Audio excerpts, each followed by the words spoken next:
स्वागतम स्वागतम जय स्वागतम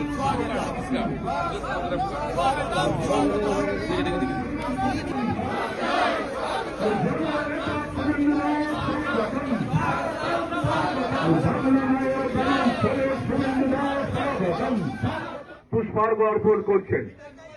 বলুন স্বামী বিবেকানন্দ এবার ভারত মাতার প্রতিকৃত তিনি মাল্যদান করছেন। বলুন ভারত মাতাকে, ভারত মাতাকে বন্দে বন্দে বন্দে ভারত মাতাকে। শুভেন্দু অধিকারীকে ভারত মাতাকে বন্দে বন্দে বন্দে মাতরম বন্দে বন্দে বন্দে। শুভেন্দুদাকে অভিনন্দন জানিয়ে বলুন বন্দে। এবারে বন্দে বন্দে বন্দে মাতরম সার্ধশতবর্ষ উপলক্ষে একটি প্রতিক্রিয়া তুলে দিচ্ছেন দিলীপ শাহ মহাশয় এবং এনআরসিসি মেম্বার দেবভূতিরা। বন্দে বন্দে বছরের ক্যালেন্ডার তা উদ্বোধন করছেন, আনফোল্ড করছেন শুভেন্দুদা, জননেতা শুভেন্দুদা। সমবেত রাষ্ট্রবাদী নাগরিকবৃন্দ, আমাদের অতি গর্বের কলকাতা মেট্রো কর্মচারী, আধিকারিক, সাংবাদিক বন্ধুগণ এবং রক্ত সংগ্রাহক এবং রক্ত যারা দেবেন তাদের প্রত্যেককে আমি আজকের এই শুভ সকালে জাতীয়তাবাদী দেশপ্রেমিক গৈরিক অভিনন্দন জানাই। আজকের দিনটি ঐতিহাসিক দিন।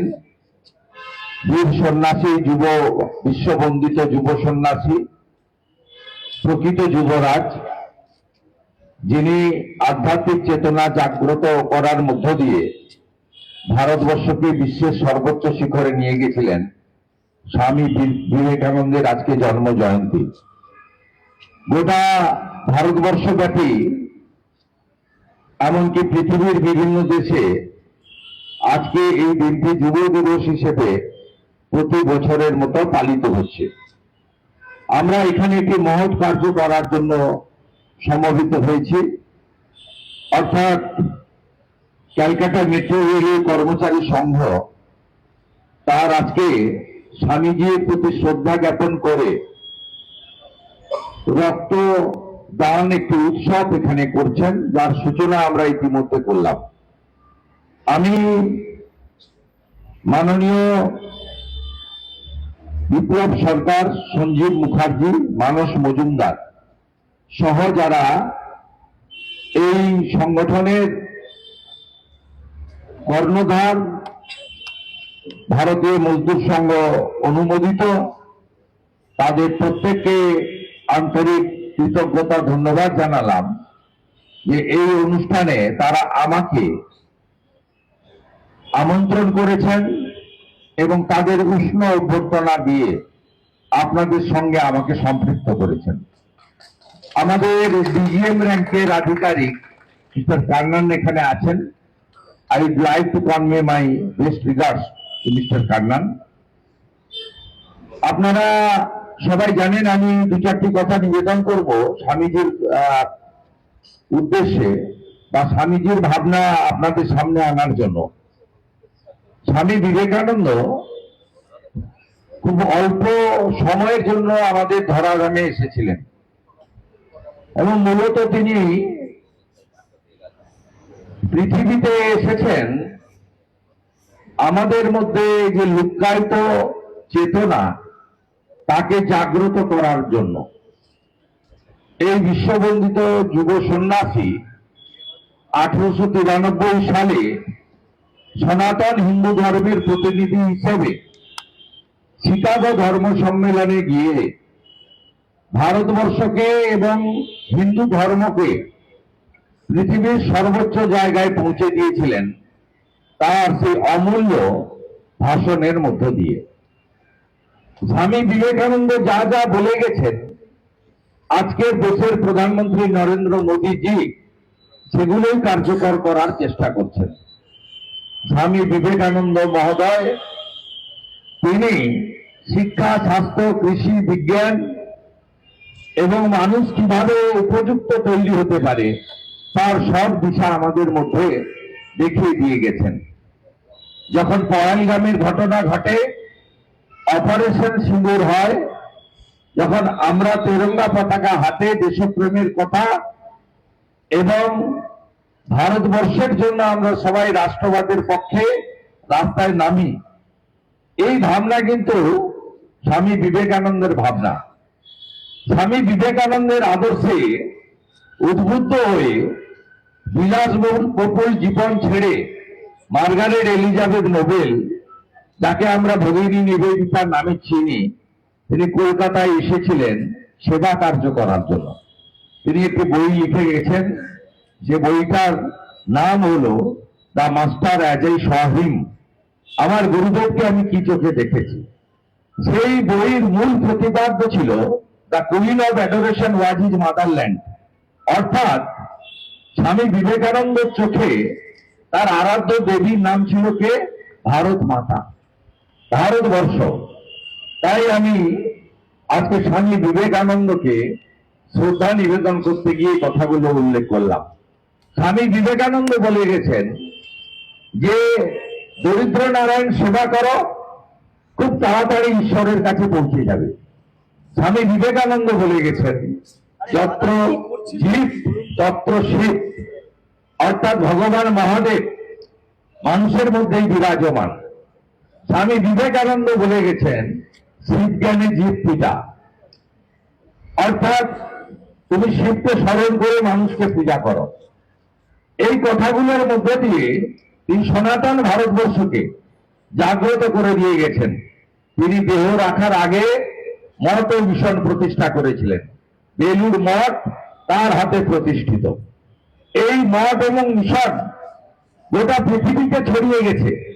পৃথিবীর সব দেশে একটি করে রামকৃষ্ণ মিশন পাবেন। ভারতবর্ষের প্রত্যন্ত জায়গা, একদম লে কার্গিল থেকে শুরু করে সুন্দরবনের প্রান্ত পর্যন্ত আপনি সর্বত্র রামকৃষ্ণ মঠ ও মিশন পাবেন। স্বামীজি এই প্রতিষ্ঠান গড়ে দিয়ে গেছিলেন কেন? তার মূল 4টি বিষয় ছিল। আপনি মিশনগুলো দেখবেন, তারা এই 4 ধরনের সেবাদান করে আসে। মূল কাজ তাদের 4টি। একটি, শিক্ষা দান করা, সব জায়গায় শিক্ষা প্রতিষ্ঠান তৈরি করার মধ্য দিয়ে স্বামীজি সবসময় বলতেন যে পরীক্ষায় কৃতকার্য হওয়া আর নাম্বার সংগ্রহ করার মধ্য দিয়ে কখনো শিক্ষা সমাপন ঘটতে পারে না। স্বামী বিবেকানন্দের চোখে শিক্ষা ছিল সেই শিক্ষা, যেই শিক্ষার মধ্য দিয়ে নিজের চরিত্র গঠিত হয়, মনের বল বৃদ্ধি পায়, বুদ্ধিবৃত্তি বিকশিত হয়। রামকৃষ্ণ মঠ ও মিশনের দ্বিতীয় কাজ হচ্ছে হসপিটাল নির্মাণ, স্বাস্থ্য পরিষেবা দেওয়া। যেখানে হসপিটাল নেই, ডে কেয়ার, কোথাও আয়ুষ, আয়ুর্বেদ, হোমিওপ্যাথ, কোথাও অ্যালোপ্যাথি, সর্বত্র দেখবেন এটা স্বামীজির ভাবনা। শিক্ষা দাও, স্বাস্থ্য পরিষেবা মানুষকে দাও, আর তৃতীয় হচ্ছে সেবা দান করো। সেবা দানটা কি? যখনই বিপর্যয় হবে, যখনই মানুষ বিপদে পড়বে, এই অতিরিক্ত ঠান্ডায় মানুষকে গরম বস্ত্র বিতরণ করো। দুর্গাপুজো, প্রান্তিক মানুষ অর্থনৈতিক ভাবে দুর্বল, তাদেরকে নতুন বস্ত্র দাও।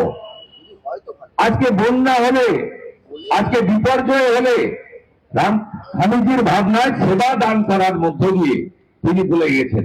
স্বামীজি বলে গেছেন যে জীবজ্ঞানে শিব সেবার কথা তো বলেইছেন, তিনি সবসময় বলে গেছেন যে মানুষের মধ্যেই লুকায়িত, তার মধ্যেই যে চেতনা আছে, যে তার প্রয়োজন আছে, সেটা পূরণ করার মধ্য দিয়ে সেবা দান করতে হবে।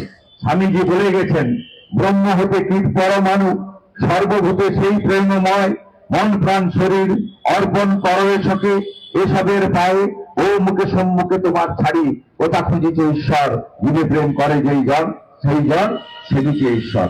স্বামী বিবেকানন্দের ভাবনা। আর চতুর্থ, স্বামী বিবেকানন্দ মহোদয় আমাদের মধ্যে আধ্যাত্মিক চেতনাকে জাগ্রত করে দিয়ে গেছেন। আধ্যাত্মিক চেতনা হলো মানুষের মধ্যে থাকা উইল ফোর্স। স্বামীজি বলে গেছেন যে প্রাচীনকালে বলতো যারা ধর্ম মানে না তারা নাস্তিক, আর আধুনিক ভারত বলুক তাদের নিজেদের প্রতি আস্থা নেই তারা হলো নাস্তিক। মানুষ নিজেদের মধ্যে আস্থা যদি রাখতে হয়, আধ্যাত্মিক চেতনাকে জাগ্রত করতে হবে, যা গীতা বলে গেছে, ধর্ম রক্ষতি রক্ষিত। ধর্ম রক্ষার কাজটা আমাদের সকলকে করতে হবে। স্বামীজির জন্ম জয়ন্তী যুব দিবসে সকলকে ধন্যবাদ। রক্তের কোনো বিকল্প নেই, রক্তদান মহৎ দান। এই শুভ অনুষ্ঠানে উপস্থিত থাকতে পেরে আমি কৃতজ্ঞ। নরেন্দ্র মোদীজির নেতৃত্বে চড়ুইবতী মন্ত্রে ভারতবর্ষ এগিয়ে চলুক, মেট্রো রেল এগিয়ে চলুক। ভারতের গর্ব, পৃথিবীর গর্ব, ভারতীয় রেল তার জয়যাত্রা সুনিশ্চিত হোক। চড়ুইবতী চড়ুইবতী।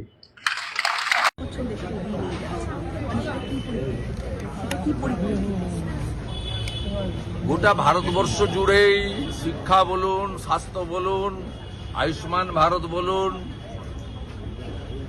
আমাদের গত কয়েক বছরে লক্ষ লক্ষ মেধার ভিত্তিতে কর্মসংস্থান বলুন, যুব সমাজকে স্কিল্ড ইন্ডিয়াতে পরিণত করা, দক্ষ যুবক হিসেবে পরিণত করা, সব জিনিসের মধ্যেই দেখবেন তার চিন্তা ভাবনা কার্যের ক্ষেত্রে স্বামীজির ভাবনাই প্রস্ফুটিত হয়, যেটা তিনি কার্যকর করছেন। স্বামীজি যা বলে গেছিলেন, যা লিখে দিয়ে গেছিলেন, সেটা যদি কেউ কার্যকর করার চেষ্টা করে থাকেন, কার্যকর কিছুটা হলেও করে থাকেন, অনেকটাই করে থাকেন, তিনি হলেন নরেন্দ্র মোদী, দেশের প্রধানমন্ত্রী। বাকিটাও তার নেতৃত্বেই। দাদা, প্রতীক জৈনের যারা পরে কলকাতা পুলিশ ডাকছে জিজ্ঞাসাবাদের জন্য কলকাতা পুলিশ প্রতীক জৈনের কলকাতা পুলিশ নিজেই ফেঁসে বসে আছে। একটু আগেই আমি পেয়েছি ইডি সুপ্রিম কোর্টে কেস ফাইল করেছে পশ্চিমবঙ্গ সরকার এবং স্বরাষ্ট্র দপ্তর, পুলিশ দপ্তরের বিরুদ্ধে। মনোজ বার্মা, রাজীব কুমার ব্যাগটা গোছান।